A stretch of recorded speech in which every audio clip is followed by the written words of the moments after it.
Hello, this is I Go Travel with Don Barnett.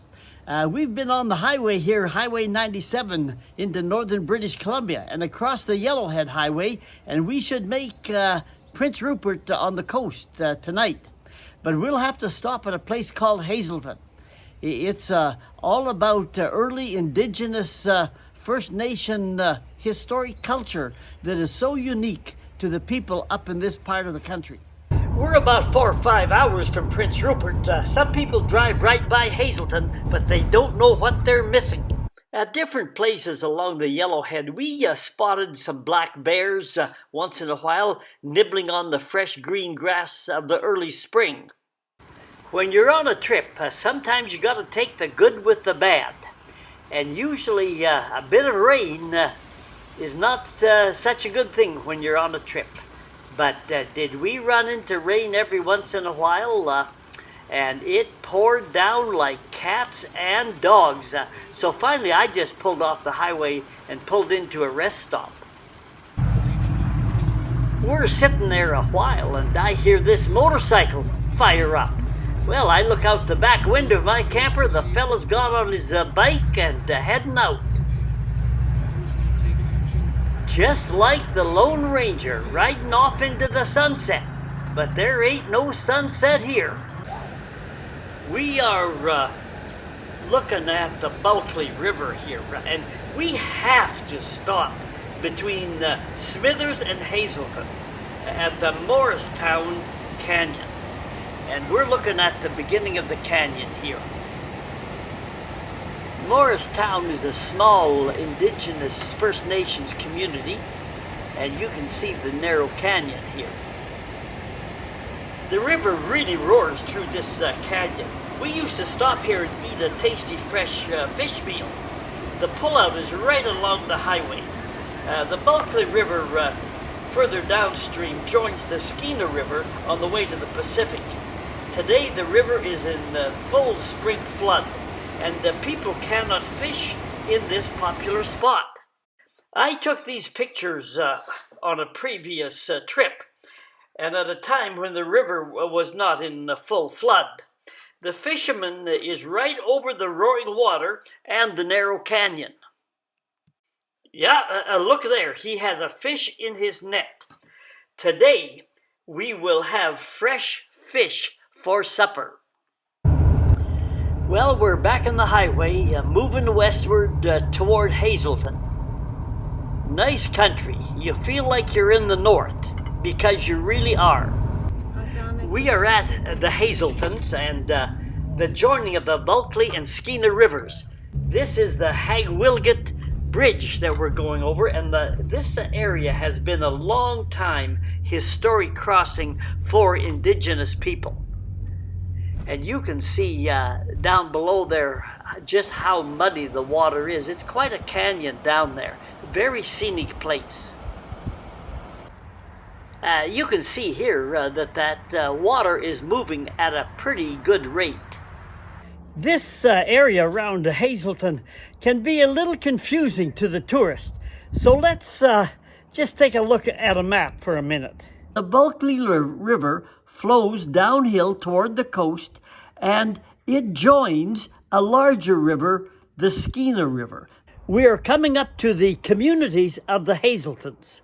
And Hazelton is the home region for many, many generations of the Gitxsan people. And we'll stop and see some of the tourist facilities that the Gitxsan have at Hazelton. But there are other indigenous groups that live in this area. The Tsimshian people came partway up the Skeena River, and therefore the Gitxsan people were the inland people. They were not able to freely go to the coast because that was the territory of the Tsimshian. And the Tsimshian and the Gitxsan, their language, it's the same language family, but they were separate independent groups. A little further north, in the Nass River Valley, are the Niska people. And I made a video up there. You can go to a provincial park where a horrendous volcanic eruption occurred and killed at least 2,000 people. Okay, we're here. We just pulled into Hazelton. There are 3 or 4 communities of Hazeltons. There's Hazelton, there's Old Hazelton, New Hazelton, South Hazelton, and I may be missing 1 or 2. But it's a very pleasant area and a big tourist area. A lot of Germans and Americans come here and look at the indigenous culture that we'll see in a minute. I think we're into Old Hazelton here. The street, there's a stern-wheeler on the river. I'm not sure if it's available for rides in the summer or not. We are in the historical, cultural area of Hazelton. It has a nice picnic and camping area. We parked the RV and walked into the Kasan Historical Village, where several longhouses stood.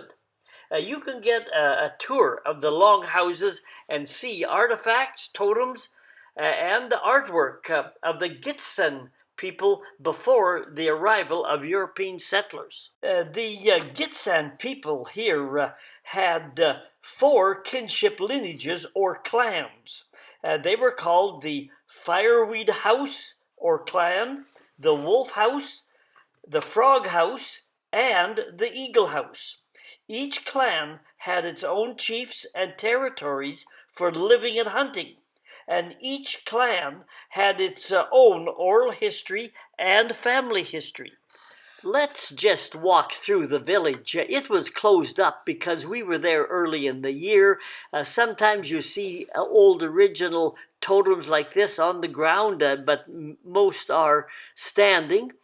The paint is faded. This is original and the real deal. The Gitsen people of Hazelton here are all part of the larger West Coast indigenous culture.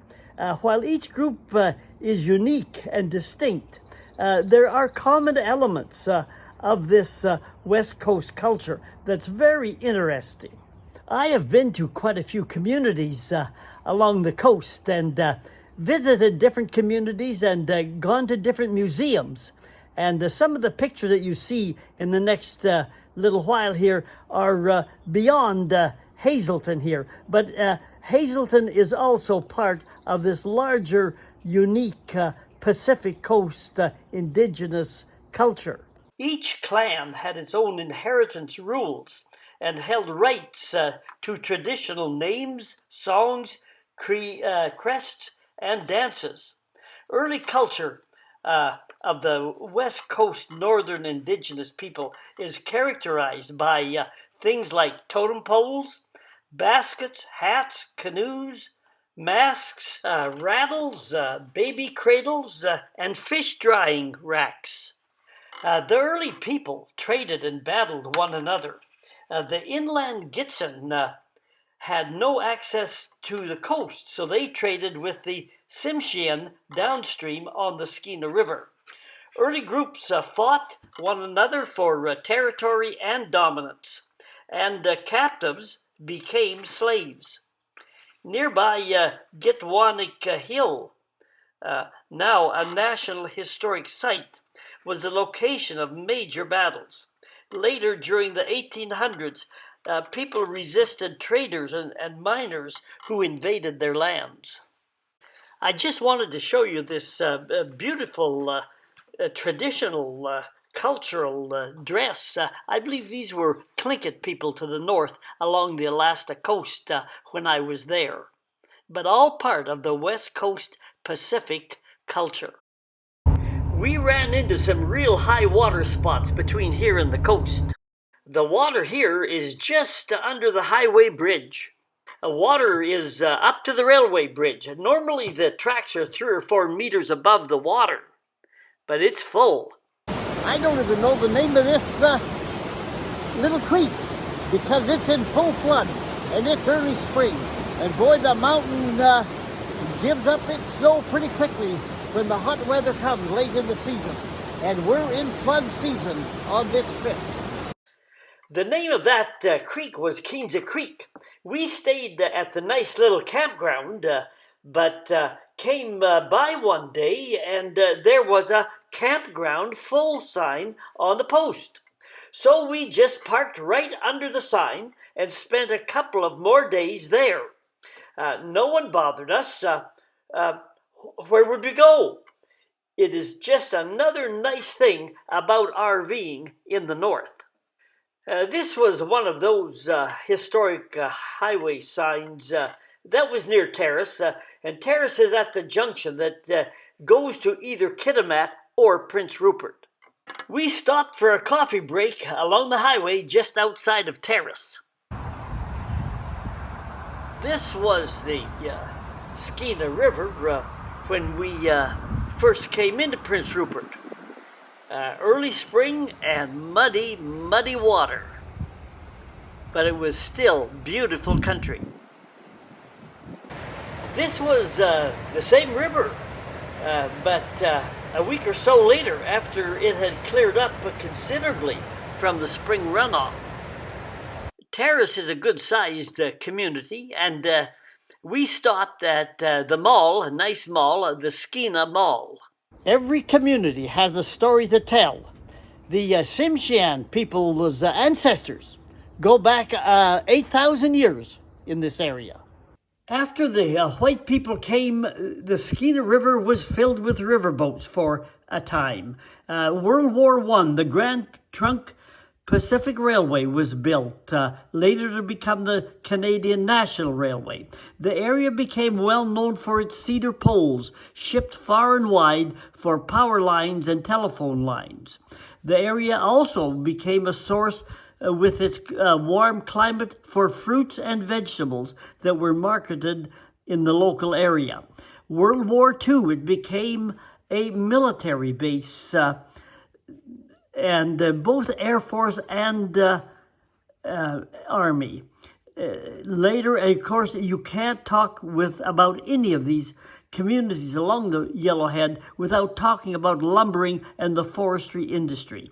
And more recently, tourism and fishing on the Skeena River has become more prominent. We're on the last lake now, from Terrace into Prince Rupert. Countryside's got a little rockier, more mountains, more bush. They can close the highway off at any time with these arms for road construction, rock slides, avalanches. We pulled into this rest stop. You always learn more about the country if you read the signs. This one was in memory of those who had been injured or killed in forestry work. Bushwork is the most dangerous kind of work because of the constantly changing conditions. Trees can fall on you, sharp axes can cut you, branches can take your eyes out, and big saws and moving belts can outright kill you. We are not far from Prince Rupert now. Just another bend or two through the mountains, and that train track is always with us. And so is the last piece of construction, hopefully. We are not far from Prince Rupert. I made some videos of Prince Rupert, one on a grizzly bear trip I took. Just Google my YouTube channel and go to the Northern BC playlist. These are a few pictures I took from the waterfront, coming back from that bear trip. This is the big dock in Prince Rupert. Another loading dock here. I think second in size in Canada, and it does a lot of business with the Pacific. This is the highest, tallest building in the city, and more pictures from the waterfront and from the dock where we landed. If you followed the other videos that I've made here, you'll see that we have covered pretty well most of the Yellowhead Highway. And if you've watched them, you'll know a little more about northern British Columbia. But we're rolling on down the road, so if you hit the subscribe button, that helps our channel, and it'll notify you when we post new videos on the internet. So we're rolling on down the road. Adios for now. This is I Go Travel with Don Barnett. If you want to see more videos, like it says there near the bottom, just Google the little @ sign, my name, and 5090. Hit playlist and scroll down. Each playlist has several travel videos in it.